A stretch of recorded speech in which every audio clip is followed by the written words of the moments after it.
ଦେଖନ୍ତୁ ଆମର ପୁରା ଜିରୋ ଟଲରାନ୍ସ ମୋଡରେ ଚାଲିଛୁ ଆମେ।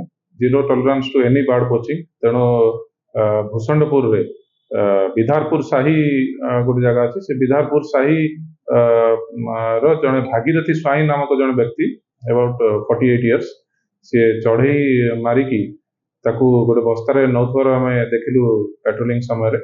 ତାଙ୍କୁ ସେତିକିବେଳେ ଧରା ହେଇଥିଲା। ଆଉ ପାଖାପାଖି 18ଟି ପକ୍ଷୀ ଅଛି ଯୋଉଗୁଡା କି ମୋଷ୍ଟଲି ପର୍ପଲ ସ୍ୱାମ୍ପ ହେନ୍, ଦୁଇଟା ଲେସର ହ୍ୱିସ୍ଲିଂ ଡଗ୍, ଆଉ ପିଜନ୍ ଟେଲ୍ଡ ଜାକାନା ଗୋଟେ ଆଉ ବ୍ରୋଞ୍ଜ ୱିଣ୍ଡ ଜାକାନା ଗୋଟେ। ତେଣୁ ଏଇ ପକ୍ଷୀ ଗୁଡିକୁ ଧରିକି ସେମାନେ ମାରିକି ବିଷ ଦେଇକି ମାରିବାର ସନ୍ଦେହ ରହୁଛି। ମାରିକି ଫର କନଜମ୍ପସନ ଆଉ ସେଲ୍ ପାଇଁ ସେ ବ୍ୟବସ୍ଥା କରୁଥିଲେ ବୋଲି ଯାହା ପ୍ରାଇମାରୀ ସୂତ୍ରରୁ ଜଣାପଡୁଛି। ତେଣୁ ଏବେ ପାଇଁ ଆମେ ତାଙ୍କୁ ଇଣ୍ଟରୋଗେଟ୍ କରୁଛୁ। ଇଣ୍ଟରୋଗେଟ୍ କରିସାରିଲା ପରେ ଆଜ୍ ପର୍ ଗଭର୍ଣ୍ଣମେଣ୍ଟ ପ୍ରୋସିଜିଓର୍ସ ଯାହା ନିୟମ ଅଛି ଫରୱାର୍ଡ କରାଯିବ। ଏବେ ଆରେଷ୍ଟ ହେଇକି ଅଛନ୍ତି।